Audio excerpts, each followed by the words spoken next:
오늘 혹시 삶의 한가운데서 길이 보이지 않아 막막함을 느끼는 분이 계신가요? 마치 짙은 안개 속 갈림길에 서서 어느 쪽으로 발을 내디뎌야 할지 몰라 답답한 마음을 품고 계신 분이 있다면 오늘 이 이야기에 귀를 기울여 주시길 바랍니다. 어쩌면 당신은 마음속으로 간절히 기도하고 있었을지 모릅니다. 주님, 제발 가야 할 길을 보여주세요. 라고 말입니다. 만약 당신의 이야기라면 이 여정의 끝까지 저와 함께 해주시길 부탁드립니다. 하나님께서 당신의 삶을 변화시킬 강력한 무언가를 드러내실 것이기 때문입니다. 혼란의 한가운데서 당신에게 명확한 통찰력과 굳건한 힘, 그리고 세상이 줄 수 없는 평안을 선물하실 것입니다. 본격적인 이야기에 앞서 잠시 시간을 내어 이 메시지를 당신의 소중한 이들과 나눠주시는 것은 어떨까요? 좋아요를 누르고 이 영상을 공유하는 것은 단순히 숫자를 늘리는 행위를 넘어 절실히 하나님의 말씀이 필요한 또 다른 영혼에게 희망의 등불을 전하는 귀한 사역이 됩니다. 이 나눔을 통해 하나님의 은혜가 당신과 당신이 사랑하는 모든 이에게 흘러넘치기를 기도합니다.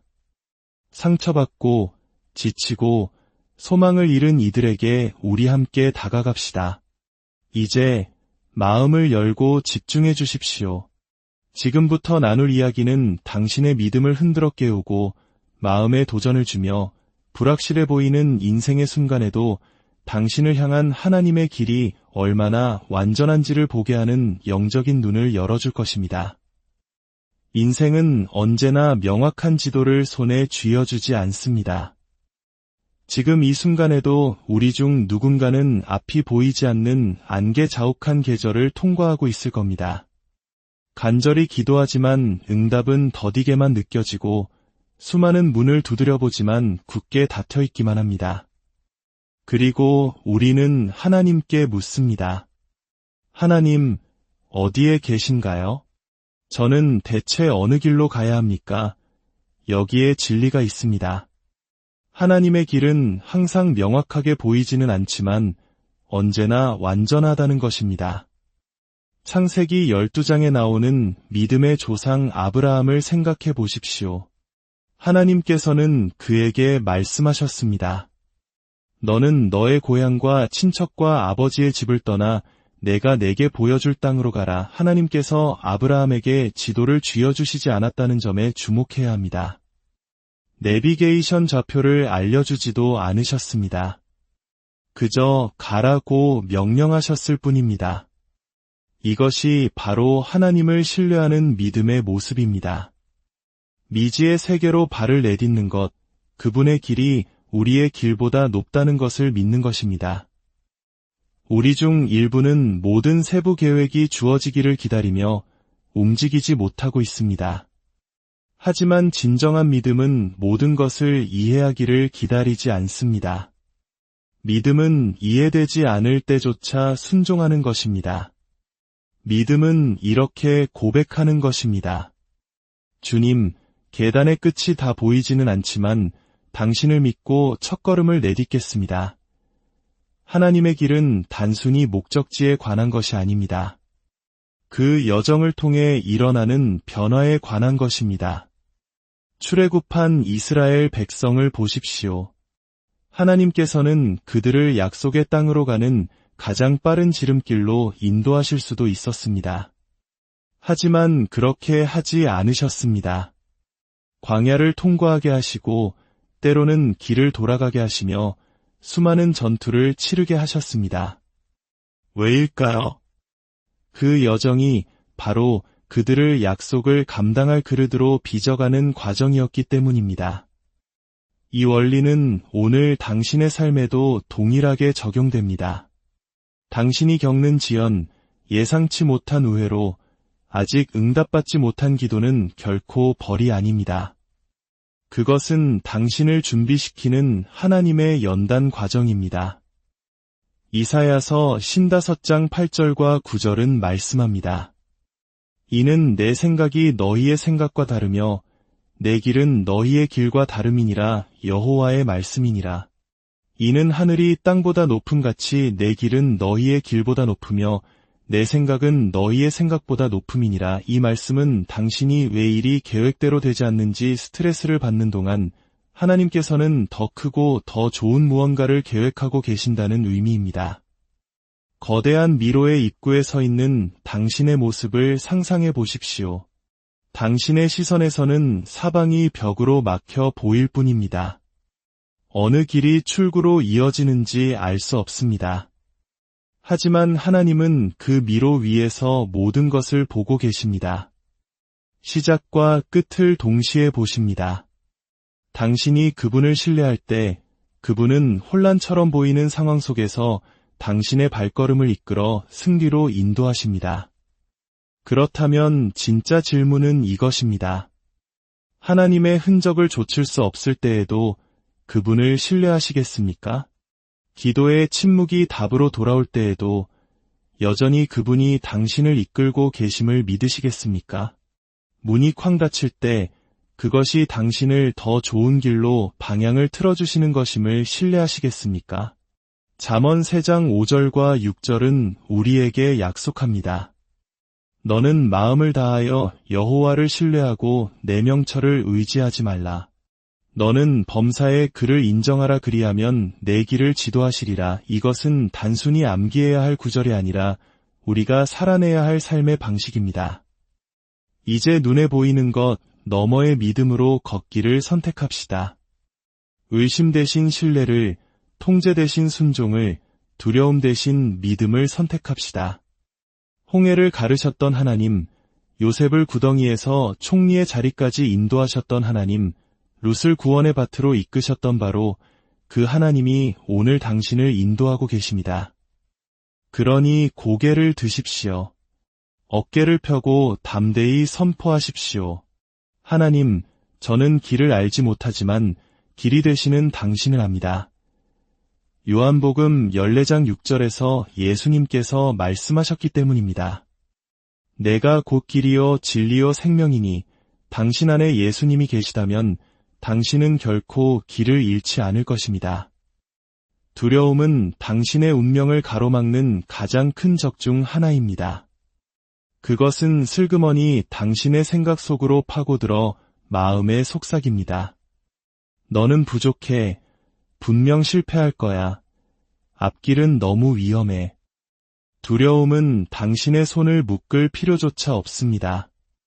당신의 마음을 마비시키는 것만으로도 충분합니다. 두려움이 당신을 멈춰 세울 수만 있다면 그것은 이미 승리한 것이기 때문입니다. 하지만 친구여, 진실은 이것입니다. 두려움은 거짓말쟁이이며 믿음은 그에 맞서는 당신의 강력한 무기입니다. 하나님은 당신이 소심하게 살도록 부르지 않으셨습니다. 담대하게 살도록 부르셨습니다. 디모데후서 1장 7절은 말합니다. 하나님이 우리에게 주신 것은 두려워하는 마음이 아니요 오직 능력과 사랑과 절제하는 마음이니 만약 두려움이 당신의 삶을 지배하고 있다면 그것은 하나님으로부터 온 것이 아닙니다. 당신 안에 계신 그분의 영은 용기와 확신, 그리고 명철의 영입니다. 여호수아를 생각해 보십시오. 위대한 지도자 모세가 죽은 후 그는 이스라엘 백성을 이끌고 약속의 땅으로 들어가야 하는 엄청난 책임을 맡게 되었습니다. 그가 느꼈을 압박감이 상상되십니까? 두려움이 그를 짓눌렀을 수도 있습니다. 하지만 하나님은 그에게 반복해서 말씀하셨습니다. 강하고 담대하라. 두려워하지 말며 놀라지 말라. 내가 어디로 가든지 내 하나님 여호와가 너와 함께 하느니라. 여호수아 1장 9절 말씀입니다. 하나님께서는 여호수아에게 두려움을 느끼지 않을 것이다라고 말씀하지 않으셨습니다. 대신 두려움을 느낄 때 내가 너와 함께함을 기억하라고 말씀하셨습니다. 용기란 두려움이 없는 상태가 아닙니다.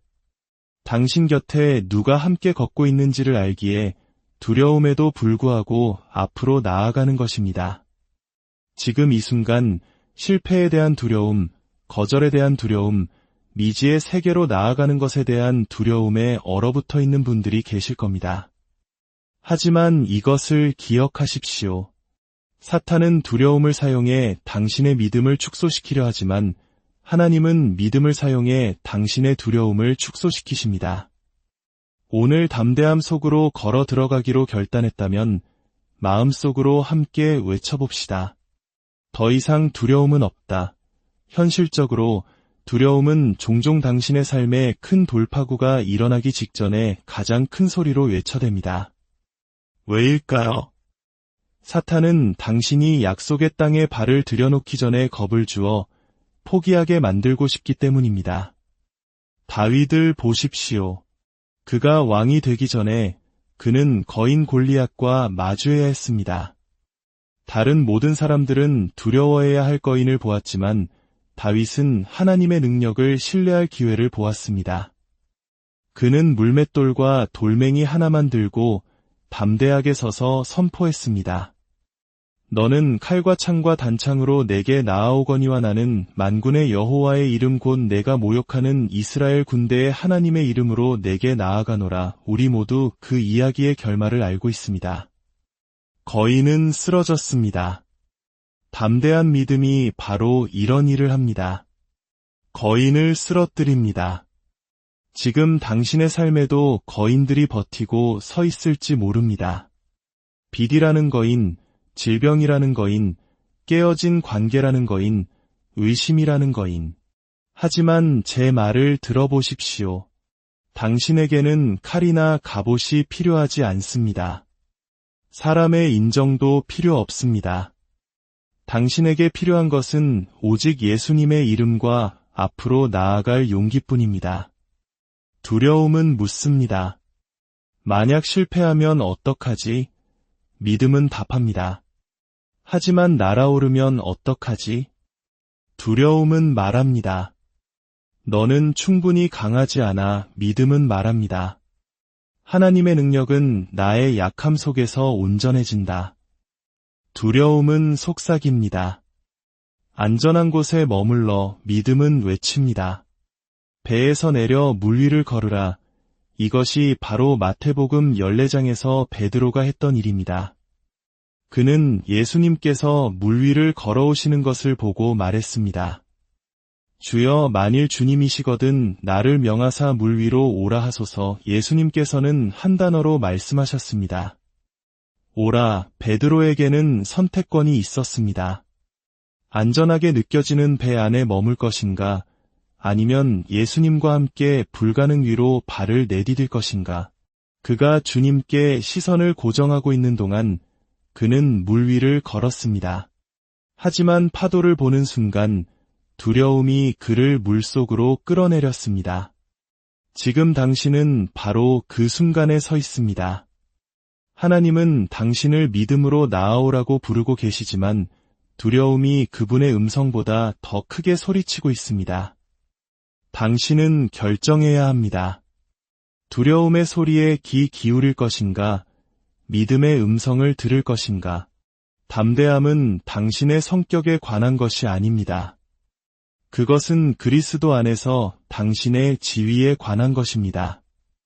하지만 저는 내성적이고 조용한 사람인걸요 라고 말할 수도 있습니다. 괜찮습니다. 담대함은 당신이 누구의 자녀인지를 아는 데서 나옵니다. 당신은 지극히 높으신 하나님의 아들이요, 딸입니다. 당신은 그분의 권세를 지니고 그분의 영과 함께 걸으며 하늘의 지원을 받고 있습니다. 두려움이 당신의 문을 두드릴 때 믿음이 대신 문을 열어주게 하십시오. 그리고 스스로에게 말하십시오. 나는 흔들리지 않을 것이다. 나는 요동하지 않을 것이다. 나는 침묵하지 않을 것이다. 내 안에 계신 이가 세상에 있는 자보다 크시기 때문이다. 요한일서 4장 4절, 이 말씀은 당신이 굳게 설 수 있는 선포입니다. 오늘 당신에게 도전합니다. 담대한 한 걸음을 내디드십시오. 어쩌면 그것은 미뤄왔던 전화를 거는 것일 수도, 새로운 기회에 지원하는 것일 수도, 누군가를 용서하는 것일 수도 있습니다. 당신의 운명은 당신의 두려움 저편에서 기다리고 있습니다. 그리고 그곳에 도달하는 유일한 길은 믿음을 통하는 것입니다. 우리가 신앙인으로서 배워야 할 가장 어려운 교훈 중 하나는 이것입니다. 하나님의 시간은 우리의 시간과 다르다는 것. 솔직히 말해 그것은 우리를 좌절하게 만듭니다. 우리는 즉각적인 만족의 시대에 살고 있습니다. 오늘날 모든 것은 빠르도록 설계되었습니다. 패스트푸드, 초고속 인터넷, 당일 배송, 그리고 일이 빨리 진행되지 않으면 우리는 조급해합니다. 하지만 하나님은 우리의 편의에 맞춰 일하지 않으십니다. 그분은 영원한 목적에 따라 일하십니다. 그분은 당신이 지금 원하는 것뿐만 아니라 나중에 당신에게 필요한 것을 보십니다. 그렇기 때문에 때로 그분의 시간은 느리게 느껴집니다. 하지만 이것을 기억하십시오. 하나님은 결코 늦지 않으십니다. 그분은 언제나 정확한 시간에 오십니다. 전도서 3장 11절은 말합니다. 하나님이 모든 것을 지으시되 때를 따라 아름답게 하셨고 당신의 시간이 아닌 그분의 시간의 말입니다. 이는 당신의 삶 위에 신성한 달력이 존재한다는 것을 의미합니다. 모든 약속, 모든 돌파구, 모든 열린 문은 완벽한 정밀함으로 예정되어 있습니다. 아브라함과 사라를 생각해 보십시오. 하나님은 그들에게 아들을 약속하셨지만 이삭이 태어나기까지 25년을 기다려야 했습니다. 25년입니다. 그들이 느꼈을 의심과 좌절을 상상할 수 있습니까? 그들이 하갈을 통해 이스마엘을 낳음으로써 하나님의 약속을 서두르려 했을 때 그것은 문제만 일으켰습니다. 왜냐하면 당신은 하나님의 타이밍을 강요할 수 없기 때문입니다. 오직 신뢰할 수 있을 뿐입니다. 요셉을 보십시오. 하나님은 그가 17살 때 형제들이 그에게 절하게 될 것이라는 꿈을 주셨습니다. 그러나 그는 지도자의 자리로 바로 나아가는 대신 구덩이에 던져지고 노예로 팔리고 거짓 고소를 당하고 감옥에서 잊혀졌습니다. 13년 동안 그 꿈은 죽은 것처럼 보였습니다. 하지만 정해진 때가 되자 하나님은 단 하루 만에 그를 감옥에서 궁전으로 높이셨습니다. 이것이 바로 하나님의 타이밍의 능력입니다. 당신은 소외된 것처럼, 잊혀진 것처럼 느낄지 모릅니다. 하지만 당신의 계절이 오면 그 무엇도, 그 누구도 하나님의 손길을 막을 수 없습니다. 기억하십시오. 지연은 거절이 아닙니다. 아직 일어나지 않았다고 해서 일어나지 않을 것이라는 의미는 아닙니다. 하나님께서 기회를 준비하고 계시거나 혹은 당신을 준비시키고 계실 수 있습니다. 때로는 약속은 준비되었지만 당신이 아직 준비되지 않았을 수 있습니다. 하나님은 당신을 사랑하시기 때문에 당신이 감당할 만큼 성숙하지 않은 것을 주지 않으실 것입니다. 이사야 60장 22절은 말씀합니다. 때가 되면 나 여호와가 속히 이루리라. 이 얼마나 놀라운 약속입니까? 때가 되면 하나님께서 친히 문을 여시고 만남을 주선하시며 축복을 풀어주실 것입니다. 나사로의 이야기를 생각해 보십시오. 마리아와 마르다는 예수님께서 즉시 오실 것을 기대했지만 예수님은 이틀을 더 머무셨습니다. 그가 도착했을 때 나사로는 이미 죽은 지 나흘이 지난 후였습니다. 마리아와 마르다에게는 예수님이 늦으신 것처럼 보였습니다. 하지만 그분은 늦지 않으셨습니다. 정확한 시간에 오셨습니다. 왜냐하면 그분은 나사로를 치유하러 오신 것이 아니라 그를 죽음에서 일으키러 오셨기 때문입니다. 그들이 원했던 때에 오셨더라면 그들은 치유를 보았을 것입니다. 하지만 그분의 타이밍에 오심으로써 그들은 부활을 목격했습니다. 오늘 누군가는 이 말을 들어야 합니다. 하나님은 당신의 삶에 늦지 않으십니다. 당신이 기대하는 방식이 아닐지라도 그분은 당신의 마음을 놀라게 할 방법으로 일하실 것입니다. 당신은 치유를 위해 기도하고 있지만 그분은 간증을 계획하고 계십니다. 당신은 공급을 구하고 있지만 그분은 당신을 위해 넘치는 풍요를 준비하고 계십니다. 문이 열리기를 간구하고 있지만 그분은 아무도 닫을 수 없는 새로운 문을 짓고 계십니다. 그러니 기다리는 동안 포기하지 마십시오. 기다림의 시간은 낭비되는 시간이 아닙니다. 하나님은 그 기다림의 공간을 사용하여 당신의 믿음을 빚으시고 뿌리를 깊게 내리게 하시며 축복의 무게를 감당할 수 있도록 준비시키십니다. 지금 기다림의 계절에 있다면 마음속으로 선포합시다. 저는 기다리겠습니다. 힘들게 느껴질 때에도 하나님의 타이밍을 신뢰하겠다고 세상에 선포하십시오. 기독교인의 삶에서 가장 강력한 진리 중 하나는 이것입니다. 순종은 하나님의 축복을 여는 만능 열쇠라는 것. 많은 사람들이 기적을 원하지만 그에 따르는 지시는 원하지 않습니다. 문을 열어달라고 기도하지만 하나님께서 방향을 제시하시면 주저하거나 논쟁하거나 미룹니다. 그러나 성경 전체를 통틀어 돌파구는 순종을 뒤따릅니다. 열왕기하 5장의 나아만 장군을 생각해 보십시오. 그는 위대한 사령관이었지만 나병 환자였습니다.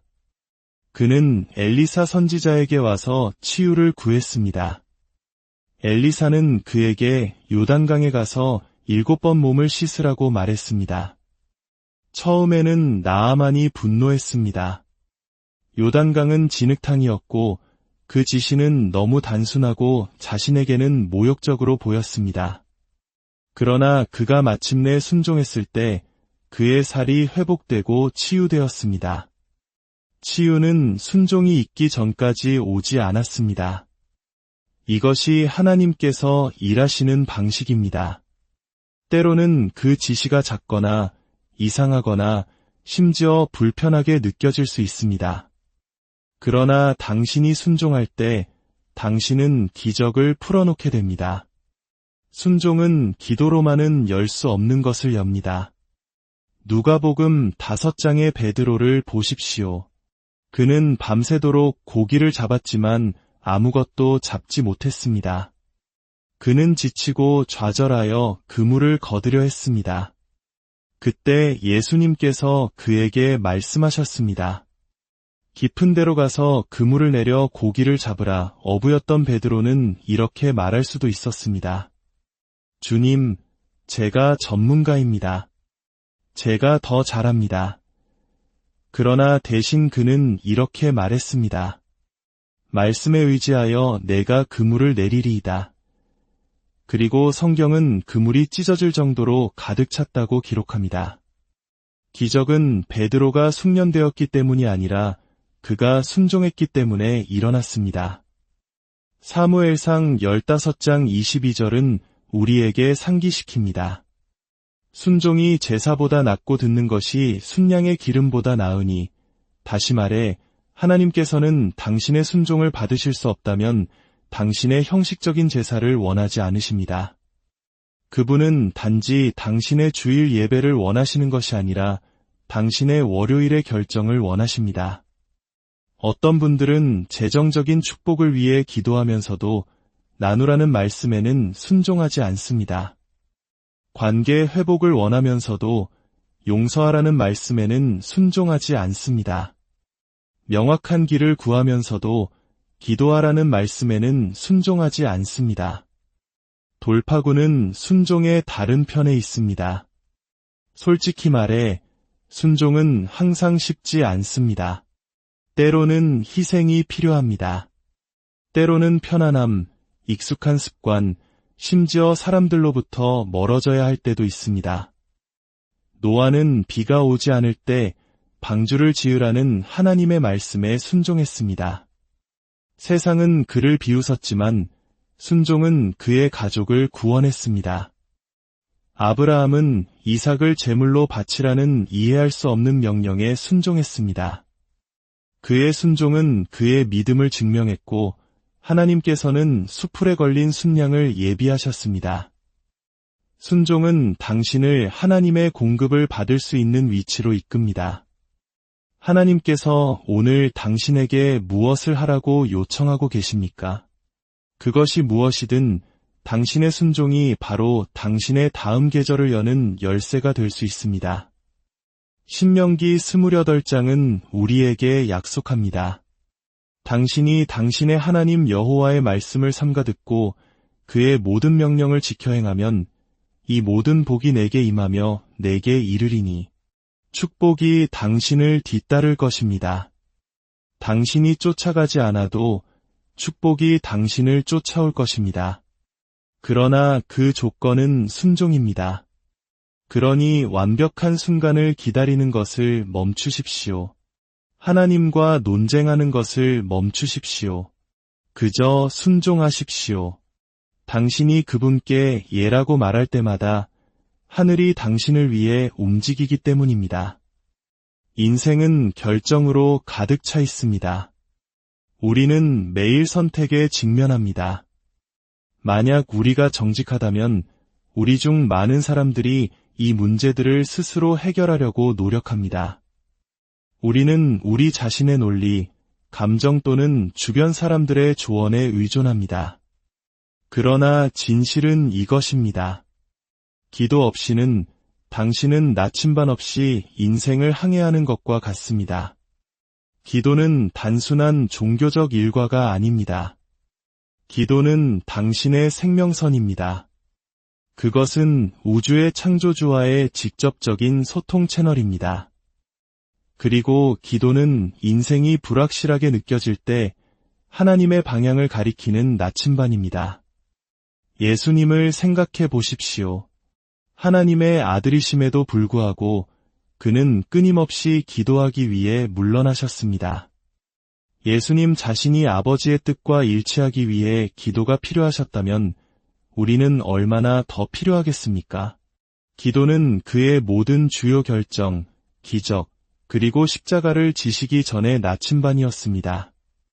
기도는 단지 상황을 바꾸는 것이 아닙니다. 기도는 당신을 바꿉니다. 그것은 당신의 관점을 바꾸고 불안한 마음을 진정시키며 사탄의 거짓말을 잠재우고 당신의 귀를 하나님의 음성에 맞추게 합니다. 빌립보서 4장 6절과 7절은 우리에게 말합니다. 아무것도 염려하지 말고 다만 모든 일에 기도와 간구로 너희 구할 것을 감사함으로 하나님께 아뢰라. 그리하면 모든 지각에 뛰어난 하나님의 평강이 그리스도 예수 안에서 너희 마음과 생각을 지키시리라. 바울이 말하는 것에 주목하십시오. 당신이 기도할 때 평화가 옵니다. 상황이 변할 때가 아니라 당신이 그것을 하나님의 손에 맡길 때입니다. 기도가 항상 폭풍을 제거하지는 않지만 그 한가운데서 당신에게 평화를 줄 것입니다. 다니엘을 보십시오. 하나님께 기도하는 것을 불법으로 만드는 칙령이 내려졌을 때 다니엘은 두려움에 숨지 않았습니다.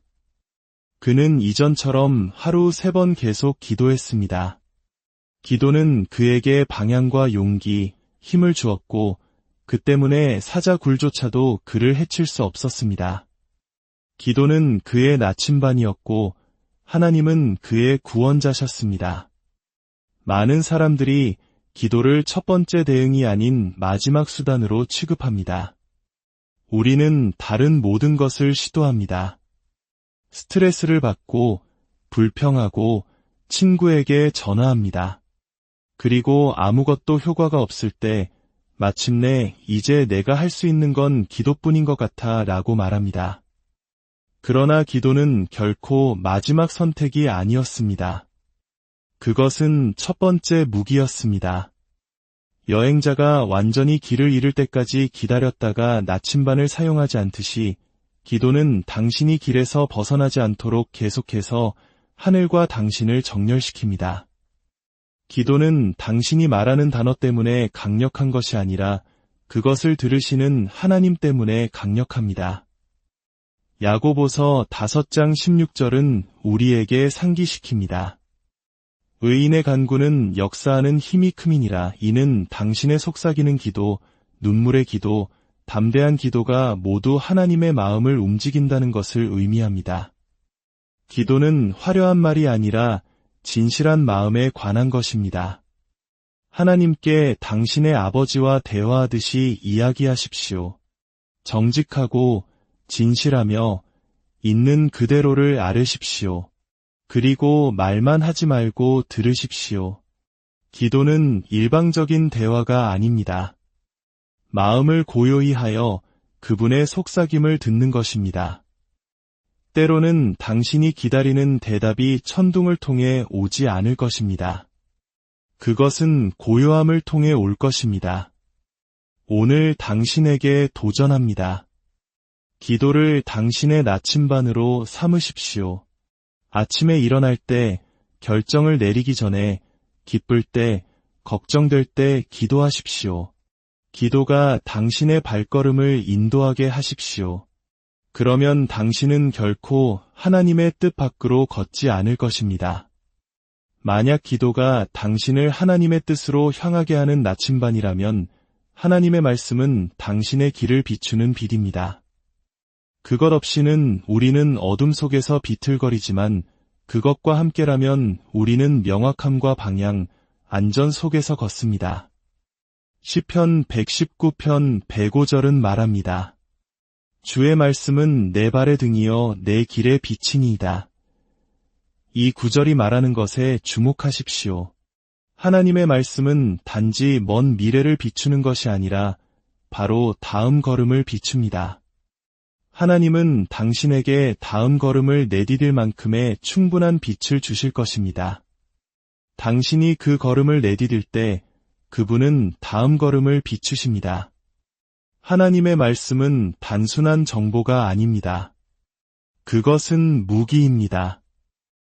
에베소서 6장 17절은 그것을 성령의 검이라고 부릅니다.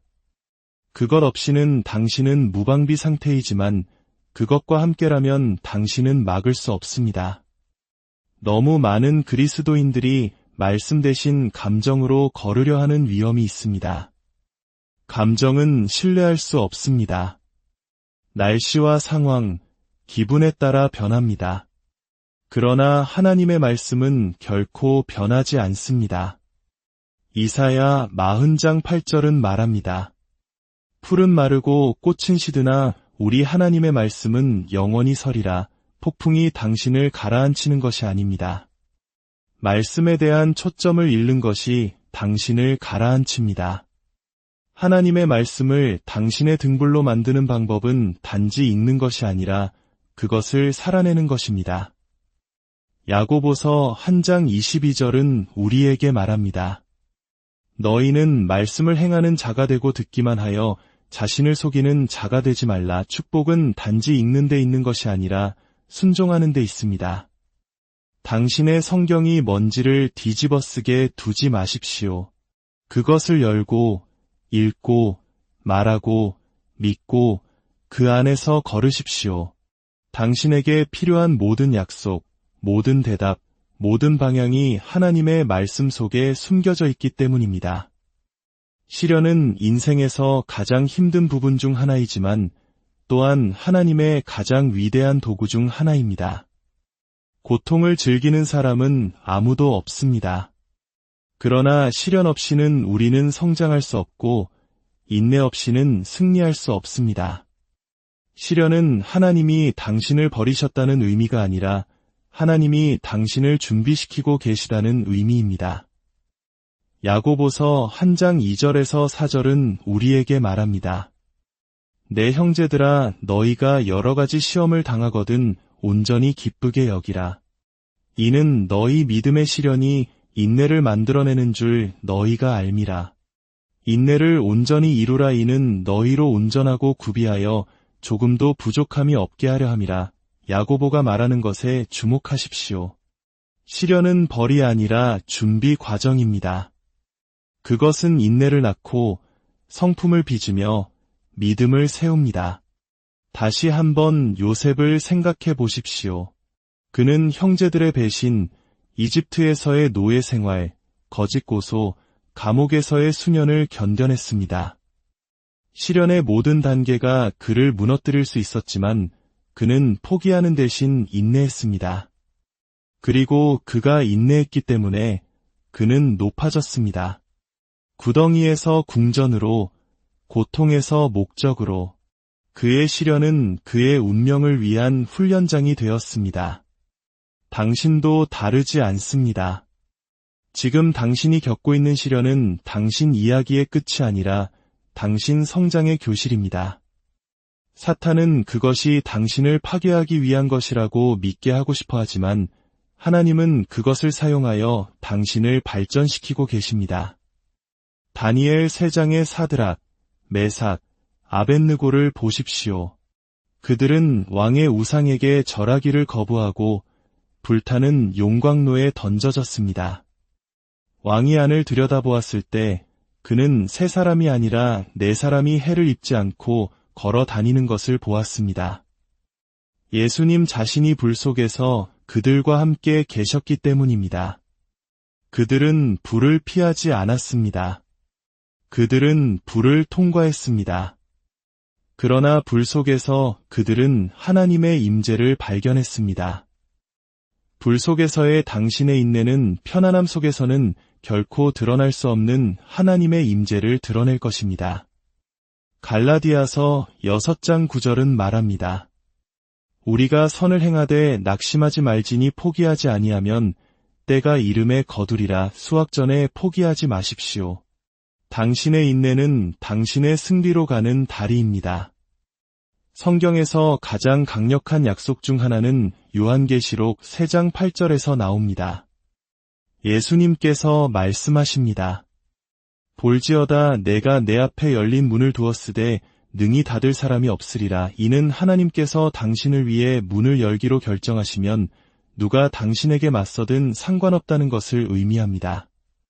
어떤 사람도, 어떤 적도, 어떤 시스템도, 어떤 상황도 하나님께서 여신 것을 닫을 수 없습니다.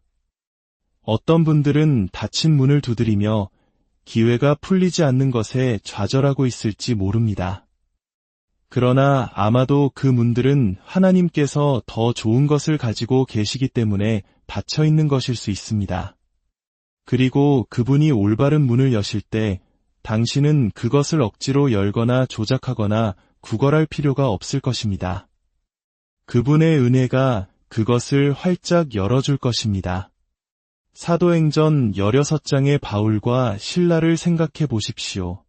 그들은 매를 맞고 쇠사슬에 묶여 감옥에 갇혔습니다. 모든 문이 닫힌 것처럼 보였습니다. 그러나 한밤중에 그들이 기도하고 찬양할 때 갑자기 지진이 일어나 감옥의 기초가 흔들렸습니다. 문들이 활짝 열리고 모든 사람의 쇠사슬이 풀렸습니다. 이것이 하나님께서 움직이실 때 일어나는 일입니다. 그러나 여기에 도전이 있습니다. 문이 열릴 때 당신은 그 문을 통과할 준비가 되어 있습니까? 많은 사람들이 기회를 위해 기도하지만 문이 열리면 두려움이나 의심으로 주저합니다. 그렇게 되지 마십시오. 하나님께서 문을 여실 때 담대하게 걸어 들어가십시오.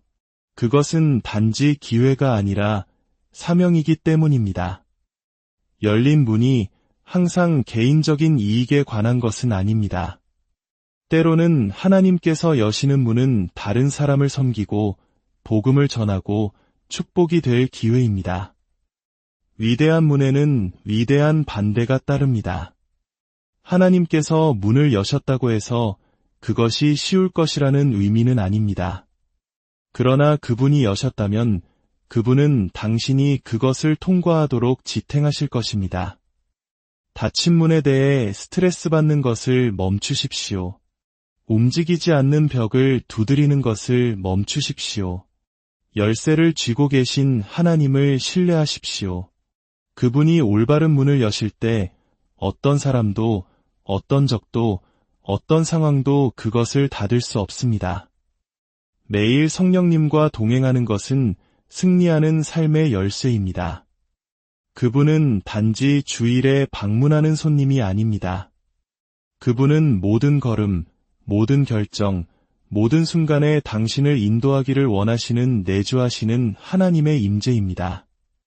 많은 그리스도인들이 아버지와 아들에 대해서는 알지만 성령님을 신비처럼 취급합니다.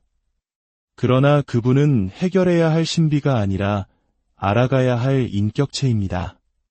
그분은 말씀하시고, 인도하시고, 가르치시고, 위로하십니다.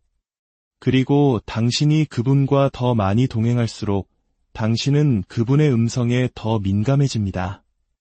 사도행전 1장 8절은 말합니다. 오직 성령이 너희에게 임하시면 너희가 권능을 받고 내 증인이 되리라. 그 권능은 폭발적이고 역동적인 힘입니다.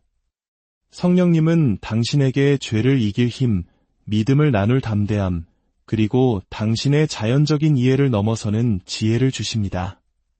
그분 없이는 당신은 약하지만 그분과 함께라면 당신은 막을 수 없습니다. 갈라디아서 5장 16절은 말합니다.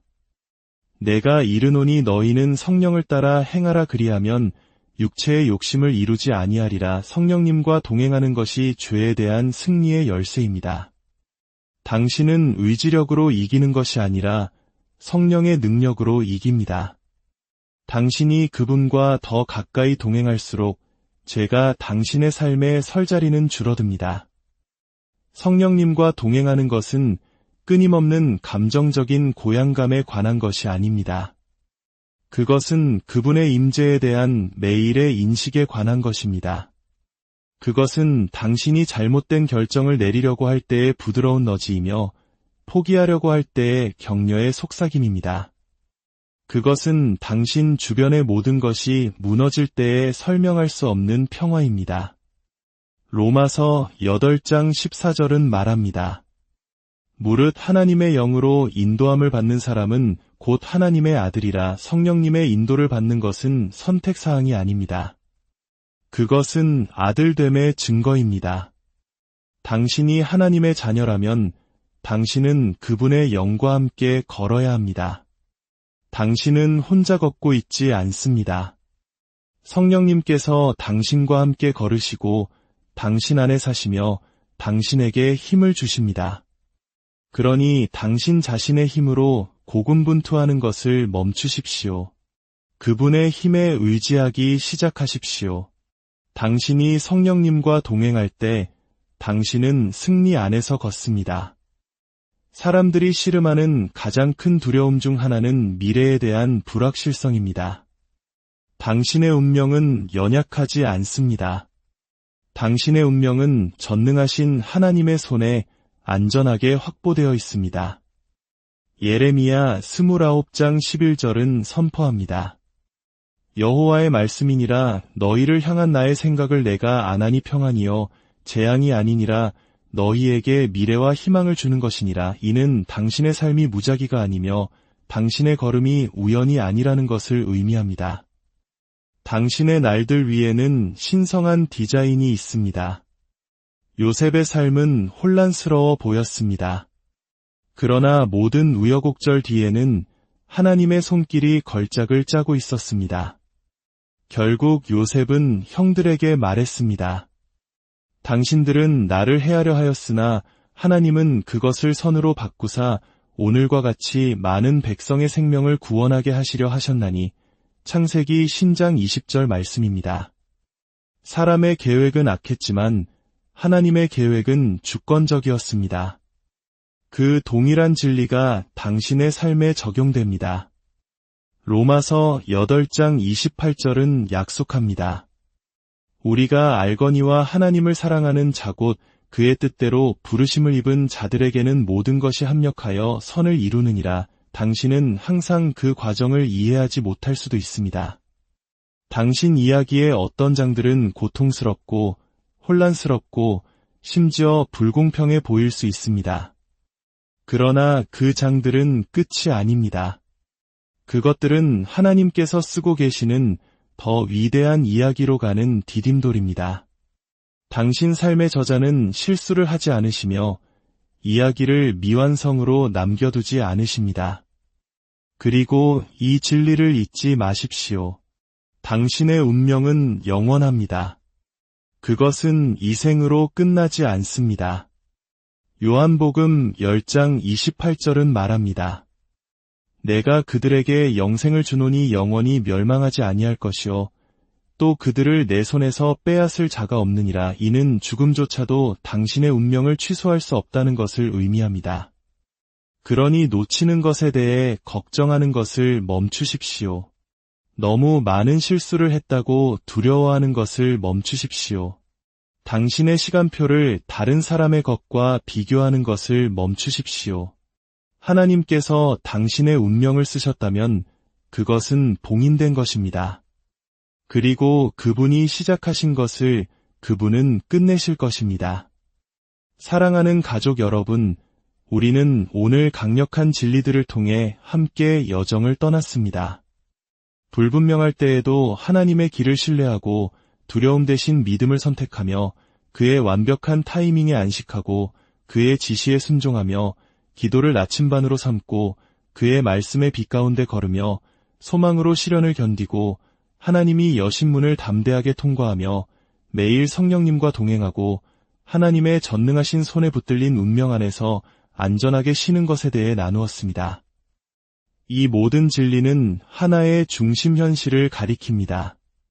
당신은 혼자가 아니며 하나님께서 친히 당신의 길을 인도하고 계시다는 것입니다. 그러나 질문은 이것입니다. 오늘 들은 것을 가지고 무엇을 하시겠습니까? 행동 없는 동기부여는 낭비되고 순종 없는 영감은 사라집니다. 하나님은 단지 듣기만 하라고 부르시는 것이 아니라 움직이라고 부르십니다. 오늘 결정을 내려야 할 분이 계십니다. 주님, 저는 더 이상 두려움으로 살지 않겠습니다. 혼란 속에서 방황하지 않겠습니다. 시련 속에서 포기하지 않겠습니다. 오늘부터 저는 믿음으로 걷겠습니다. 순종으로 걷겠습니다. 성령님과 함께 걷겠습니다. 그리고 당신께서 제 길을 인도하실 것을 신뢰하겠습니다.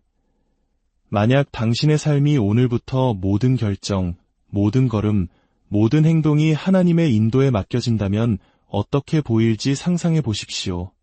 당신의 가정, 직장, 그리고 영혼에 어떤 변화가 일어날까요? 당신의 온 삶이 달라질 것이라 믿습니다. 하나님께서 인도하실 때 그분은 항상 생명과 풍요, 승리로 인도하시기 때문입니다. 당신은 패배하지 않았습니다. 버려지지 않았습니다. 평범하지 않습니다. 당신은 선택받고 부름받고 준비되었습니다. 당신의 간증은 지옥을 흔들고 하늘의 영광을 돌릴 것입니다.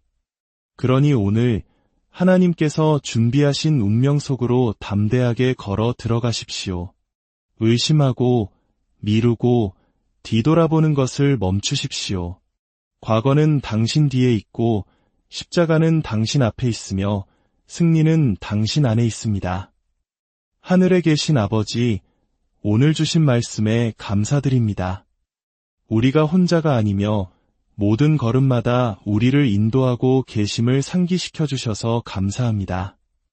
지금 이 메시지를 듣고 있는 모든 사람을 주님께 올려드립니다. 그들의 어려움, 두려움, 질문들을 주님은 아십니다. 아버지, 혼란이 있는 곳에 명확함을, 두려움이 있는 곳에 용기를, 약함이 있는 곳에 힘을, 혼돈이 있는 곳에 평화를 주옵소서.